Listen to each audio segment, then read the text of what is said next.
Muy buenos días con todos.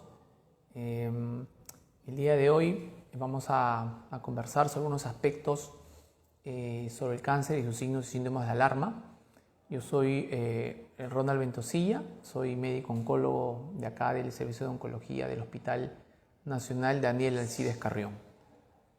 Bien, ¿qué tenemos que conocer en cuanto a lo que son signos y síntomas de alarma? En realidad, cualquier signo o signo podría significar alguna posibilidad de cáncer. Sin embargo, sí hay ciertos signos que tendríamos que tener en cuenta. Por ejemplo, una fiebre que no calma, que dura más de 5 o 7 días, que no es debido a una infección, sí podría llamarnos la atención. Las famosas fiebres que no pasan, pues son indicativo o tenemos que tenerlas en cuenta, ¿no? ¿Qué otro síntoma importante o signo tenemos que tener? Las sudoraciones nocturnas.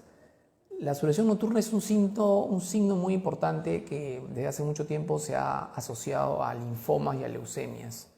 Entonces, la sudoración nocturna es algo que tenemos que tener en cuenta, pero ¿cuál es un parámetro para tener en cuenta? Es una sudoración que el paciente le obliga a cambiarse de polo, ¿no? No es cualquier sudoración porque es en verano o en unas zonas tropicales, pues uno suda mucho. Pero una sudoración que el paciente realmente está empapado y suda bastante, tiene que cambiarse de noche la pijama o el polo, es una sudoración que llama la atención y que es un probable signo. ¿Qué otros síntomas tenemos que tener en cuenta? Por ejemplo, dicen la pérdida de peso de una manera no explicada. Si una paciente o un paciente no hace dieta y baja aproximadamente entre más de 10 o más kilos en varios meses, 2 o 3 meses, sin una explicación, sí debería ser también un signo que nosotros deberíamos tomar en cuenta para tener alguna neoplasia. ¿Qué otros síntomas o signos tenemos que tener en cuenta? Ya dependen del órgano en el cual podrían asociarse, es decir, sangrados, digamos un sangrado digestivo, ¿no? Todo sangrado digestivo debería ser en un paciente mayor de 50 años un signo de alarma. Si bien es cierto, puede ser debido a causas inflamatorias, digestivas, diverticulosis, una serie de patologías no oncológicas, sí debería ser alertado, ¿no? Hasta un hemorroides puede ser, pero siempre el sangrado a nivel digestivo también es un signo de alarma. O sea, la sangre viva, por así decirlo, después de las deposiciones con o sin dolor, debería alertarnos y buscar una atención médica pronta. De igual forma, una tos o un signo respiratorio con eliminación de sangre también debería alertarnos a la posibilidad de tener una neoplasia a nivel pulmonar o respiratorio. En esa misma línea, en el sistema respiratorio digestivo, la dificultad para tragar, que muchas veces el término técnico se llama disfagia, pero los pacientes lo refieren como que no pasó la comida, o hay dificultad para tragar, pues debería ser también un signo importante para tener en cuenta, pues nos alerta de posibles tumores a nivel de la faringe o del esófago.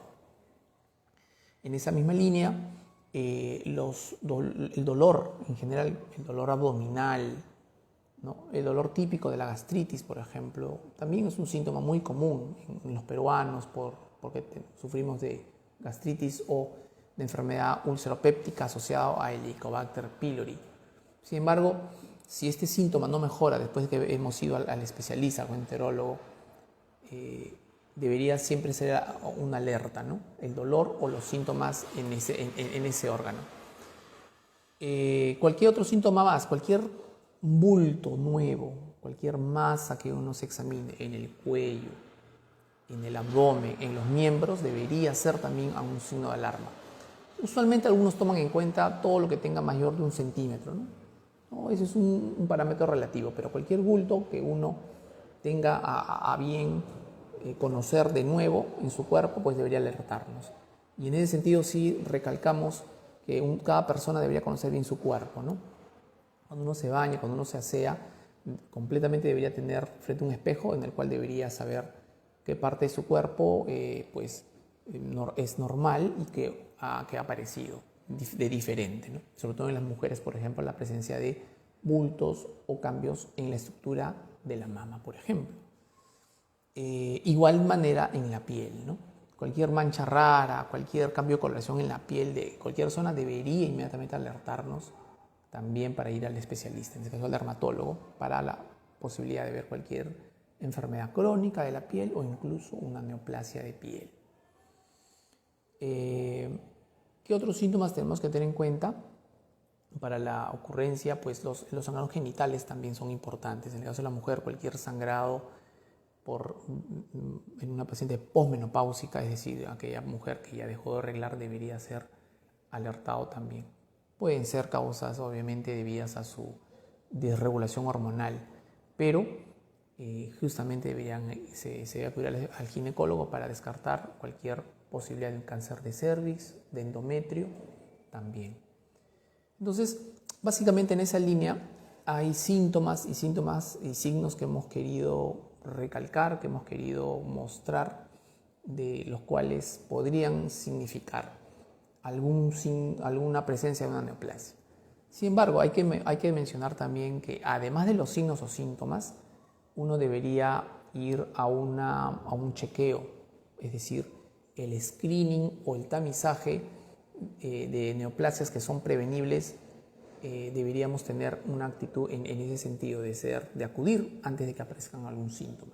Una vez al año, toda persona mayor de 50 años o entre los 40 y 50, sea hombre o mujer, debería acudir a un chequeo anual para hacerse un chequeo de cualquier neoplasia, fundamentalmente de cuello uterino, con el famoso Papa Nicolau y el examen ginecológico, la mamografía a partir de los 40 años, el tacto rectal para el caso de neoplasias gastrointestinales o de próstata, con un marcador de PSA también para los mayores de 50 años, y un examen físico general, donde se busca, por ejemplo, cualquier lesión sospechosa de piel, básicamente buscando melanoma, ¿no? Que es una neoplasia de piel más agresiva. Entonces, no solamente hay que tener en cuenta los síntomas, sino también, si no los tenemos, pues mínimamente acudir una vez al año para hacer un despistaje. Entonces, eso es lo que queríamos básicamente mencionar. Tampoco pensemos que cualquier síntoma debería o podría asociarse a una neoplasia. No es así. Pero sí una clave importante es entender que cualquier síntoma o signo que tengamos que no mejora, esa es un poco la clave, podría significar una neoplasia. Entonces ahí va el tema, ¿no? Si un paciente tiene un dolor abdominal, ¿no? Va al médico, le diagnostican una patología o le da solamente un medicamento, no llega a un diagnóstico y sigue pasando los meses, segundo, tercer mes, y el paciente sigue con dolor, pues evidentemente ahí hay que tener mucha atención para llegar al diagnóstico. Entonces tiene que ir al especialista, hacerle un diagnóstico sólido y en base a ese diagnóstico tratarse. Porque muchas veces vemos a los pacientes que comienzan así con dolores y terminan teniendo neoplasias lamentablemente avanzadas. Entonces, cualquier signo o síntoma que no mejora a pesar del tratamiento debería alertarnos ante la posibilidad de una neoplasia. Eso básicamente quería de una manera muy breve comentarles para el día de hoy en cuanto a signos y síntomas de alarma. Han hecho algunas preguntas. Una de ellas es, por ejemplo, si preguntan cuáles son los primeros síntomas de cáncer de estómago. El cáncer de estómago sigue siendo también en Perú y acá en el Callao una de las neoplasias más frecuentes y es la de segundo lugar en varones después de cáncer de próstata. Los síntomas de cáncer de estómago en realidad están asociados al dolor abdominal, a la presencia o dificultad precisamente como les decía, por pasar alimentos o a la llenura precoz. Es decir, el paciente de repente si comía antes un plato normal y luego pues empieza a notar que se llena más rápido de lo normal. Estos síntomas, la llenura precoz, el dolor en la boca del estómago, son síntomas o signos que podrían alertarnos. Sin embargo, ¿qué debemos hacer ahí en ese caso? Pues evidentemente acudir al gastroenterólogo, al especialista, para que nos hagan una endoscopía y poder diferenciarlo de lo que es un reflujo gastroesofágico, de repente una úlcera, depende de una infección por Helicobacter o de una lesión por un tumor gástrico. Entonces, ¿cuál es un poco la clave? es ante los síntomas que he referido, dolor en la boca del estómago, llenura precoz o dificultad para tragar, pues acudir inmediatamente al gastroenterólogo. Y si los síntomas mejoran, pues evidentemente eso se trata de una patología benigna. Y si no mejoran, inmediatamente con la endoscopía se llega a un diagnóstico sólido. Ya prácticamente la endoscopía viene a ser un estudio que algunos consideran ya una extensión del examen físico. Es decir, prácticamente todo paciente debería tener una endoscopía para poder hacer un diagnóstico sólido y por lo tanto un tratamiento, ¿no? Y mencionar en cáncer gástrico, sí estamos viendo bastante, lamentablemente, cáncer gástrico avanzado en pacientes jóvenes, pacientes menores de 50 años, los cuales suelen ser más agresivos. Y a veces, lamentablemente, pasa eso, ¿no? Que no tendríamos por qué pensar cáncer en un paciente de esa edad y a veces debutan de manera muy agresiva, muy avanzada. ¿Qué hacer en esos casos? Lo importante es tener primero en cuenta si hay algún antecedente, ¿no? Si ha habido en la familia un antecedente de un familiar con cáncer gástrico temprano, es decir, menor de 40 años, pues inmediatamente a la familia de primer grado, las hermanas, los papá o mamá, hacerle un chequeo inmediatamente. ¿Por qué? Porque puede haber definitivamente desarrollo de cáncer genético familiar en cáncer gástrico en ese sentido. Y bueno, eso es básicamente en cáncer de estómago, ¿no? Acudir inmediatamente a los síntomas al gastroenterólogo para el diagnóstico. Si hubiera alguna otra pregunta, vamos a verla acá de repente si ha habido alguna.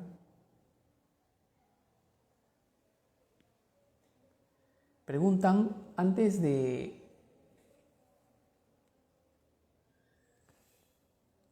esa edad, se refiere, ¿no? ¿Hay algún tipo de examen en el que pueda descartar el haber tenido un pariente directo madre con neoplasia? Sí, hay test genéticos, es decir, hay una serie de pruebas que se podrían pedir, pero no se hace el descarte solamente por el hecho de preocuparme si tuvo un cáncer o no. Lo importante es primero ver el caso índice, o sea, qué paciente tuvo neoplasia antes de los 40 años. Y hay plataformas, por ejemplo, que estudian una serie de genes que podrían dar cáncer, pero eso ya está, ¿no? Ya hay algunas en Perú también que pueden aplicarse, pero no podemos tampoco aplicar estas plataformas que se hacen a través de estudios de sangre y a cualquier paciente, porque finalmente nos alertan sobre algunos riesgos.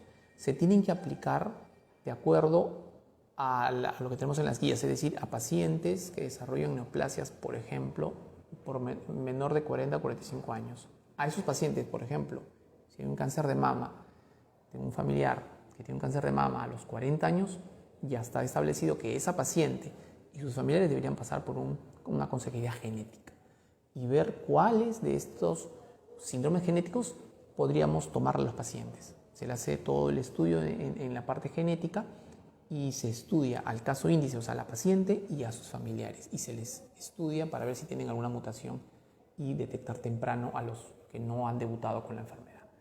De igual manera, en cáncer gástrico pasa lo mismo.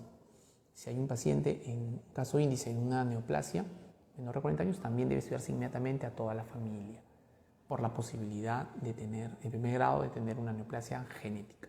Entonces, básicamente esa es un poco la recomendación, ¿no? No podemos aplicar estas plataformas a todos los pacientes de manera indiscriminada porque no ganaríamos mucho porque su valor predictivo positivo es bajo, sino se aplica aquellas donde la probabilidad de chance es mayor y eso lo hacemos teniendo en cuenta la historia clínica oncológica, ¿no? El familiar de primer grado. Próstata también es una buena ejemplo de ello, ¿no? Ya se sabe que en próstata el antecedente familiar de cáncer de próstata también es importante. Si mi padre ha tenido cáncer de próstata, yo como hijo varón tengo más riesgo de cáncer de próstata, entonces tengo que hacer un chequeo a los 50 años, no puedo pasar desapercibido.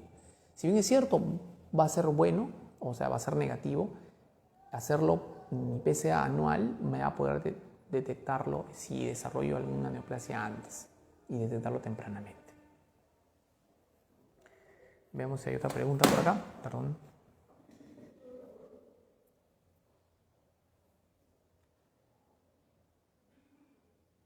Preguntan, ¿cómo se manifiesta el cáncer de ovario o el útero? Sí, el cáncer de ovario tiende a presentarse de una manera casi fija, es decir, a través de una lesión quística. Es decir, la paciente puede desarrollar dolor y en esa evaluación ginecológica con ecografía se detecta una masa o lesión anexial, anexa al útero, que puede ser de 2, 4, 5, 6 centímetros. Evidentemente, a mayor grande la lesión, mayor posibilidad de cáncer de ovario. Se considera que a partir de los 5 centímetros la posibilidad de un cáncer es mayor. Por lo tanto, toda mujer que tenga una lesión quística anexial de 5 centímetros o más debería ser inmediatamente derivada para un tratamiento oncológico. Ahora, hay herramientas que los ginecólogos conocen bien, ya tienen su ecodoppler para ver si esa lesión puede ser benigna o maligna. Pero el tema es que sí, esa es la manera como debemos actuar. Toda lesión anexial entre 5 centímetros o más debería ser inmediatamente derivada a un ginecólogo oncólogo o un ginecólogo general para poder delimitar la posibilidad de un cáncer. Así debutan las mujeres. Una manera más rara, pero también presente, es lamentablemente una manera muy diseminada, porque el cáncer de ovario ya se sabe por las evidencias actuales que nace en las células del peritoneo, que es esta membrana que está en todo el abdomen. Ahí nace. Entonces mucha presentación ya no es a través de una masa quística, sino o de un quiste pequeño y inmediatamente hace lo que se llama una carcinomatosis. El paciente debuta prácticamente con una distensión abdominal. Es otra forma de cómo pueden debutar los pacientes con cáncer de ovario. Y por último, el cáncer de útero, fundamentalmente con sangrado. Todo sangrado genital, vaginal, debería alertarnos de un cáncer a nivel del cuello uterino o del endometrio. Bueno, eso ha sido todo por hoy. Les agradezco por su atención y esperemos que estén siempre conectados para poder conversar sobre temas en este respecto de cáncer para ustedes. Muchas gracias.